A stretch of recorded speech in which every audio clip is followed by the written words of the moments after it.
చంద్రబాబు నాయుడు గారి 75 సంవత్సరాల జీవితకాలం మొత్తం ఒకసారి గమనిస్తే ఎవరైతే అతనికి చంద్రబాబు నాయుడు గారికి వ్యక్తిగతంగాను తర్వాత రాజకీయంగాను ఒక స్థాయిని తీసుకొస్తారో వారందరికీ కూడా వెన్నుపోటు అనేది తప్పదు అనేది చంద్రబాబు నాయుడు గారి జీవితం చూస్తే మనందరికి కూడా అర్థమవుతుంది.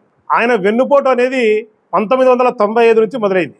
అంటే ఎన్టీ రామారావు గారికి ఆయనకు వెన్నుపోటు పొడిచి పార్టీ లాక్కోవడం ఆయన వెన్నుపోటు 1 అయితే 2014లో ప్రజలకు ఆల్ ఫ్రీ అని చెప్పి ఆఖరికి ఓన్లీ కారణాలు చెప్పుకుంటూ కాలం చెల్లివేసినటువంటి వ్యక్తి చంద్రబాబు నాయుడు గారు. అది వెన్నుపోటు 2 ఆయన. ఇప్పుడు 2024లో మళ్ళీ సూపర్ 6 అని తర్వాత జగన్మోహన్ రెడ్డి గారు ఇస్తున్నటువంటి హామీలు అన్ని ఇస్తామని చెప్పి ఏ ఒక్క హామీ ఇవ్వకోకుండా సంవత్సరము పూర్తి చేసి ఇప్పుడు వెన్నుపోటు 3 అనేది ప్రజలకు చేయడం జరిగింది. ఏ ప్రజలైతే అధికారం ఇచ్చినారో చంద్రబాబు నాయుడు గారికి లేకపోతే ఈ ప్రభుత్వానికి వారికి వెన్నుపోటు అనేది పొడచడం ఎంతవరకు సబబు అని చెప్పేసి కూటమి నేతలకు కావచ్చు లేదా చంద్రబాబు నాయుడు గారు కావచ్చు సూటి సవాల్ వైఎస్ఆర్సీపీ పార్టీ తరఫున.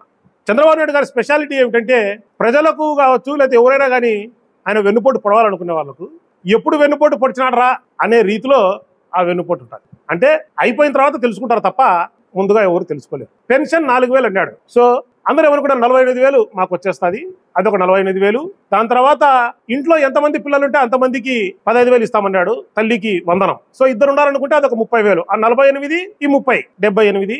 రైతులకు వచ్చేసేసి 20,000 సంవత్సరానికి. ఆ 20 కలిపితే 78 ఒక 20 98. తర్వాత ఇంట్లో ఎంతమంది 18 సంవత్సరాలు దాటిన మహిళలు ఉంటే వారికి 1,500 రూపాయలు. అంటే ఇద్దరు ఉండాలనుకున్నా కానీ అదొక 3,000 నెల కంటే అదొక 36,000. అంటే 48 ప్లస్ ఒక 30 78 ప్లస్ ఒక 20 రైతులకు 98 ప్లస్ ఇది ఒక 36 అంటే ఆల్మోస్ట్ 1,34,000. ఇది కాకుండా బస్సు ప్రయాణం అని అది చెప్పినారు. అది ఫస్ట్ ఏం చెప్పినారంటే ఎక్కడి నుంచి ఎక్కడికైనా అని చెప్పి ఇప్పుడు ఓన్లీ ఆ జిల్లాలోనే తిరగచ్చు అని చెప్పి చెప్తా. అదే కాకుండా పెన్షన్స్ అని బీసీ ఎస్సీ ఎస్టీ మైనారిటీలకు పెన్షన్లని నిరుద్యోగ భృతి అని ఇంట్లో ఒకరు నిరుద్యోగుడు ఉన్నారనుకుందాం అది ఒక 3,000 అంటే సంవత్సరం 36,000. అంటే దాదాపు 1,80,000 సూపర్ 6 లో ఉండే హామీలు ఇస్తే 1,80,000 ఉన్నాయి. ఇవన్నీ కాకుండా జగన్మోహన్ రెడ్డి గారు ఏం చెప్తే ఎన్ని ఇస్తామన్నాడు అంటే జగన్మోహన్ రెడ్డి గారు తోడు ఇస్తున్నాడు, వైఎస్ఆర్ తోడని తోడు, తర్వాత చేయూత, ఆసరా, తర్వాత దర్జీలకు డబ్బులు, తర్వాత ఆటో డ్రైవర్లకు డబ్బులు, లాయర్లకు డబ్బులు, తర్వాత రజకులకు న్యాయ బ్రాహ్మణులకు ఇవన్నీ కూడా కంటిన్యూ చేస్తామని చెప్పినారు. సో ప్రజలు ఎవరు ఇవన్నీ కాకోకుండా ఫీజు రియంబర్స్మెంట్ అది కూడా ఉంది.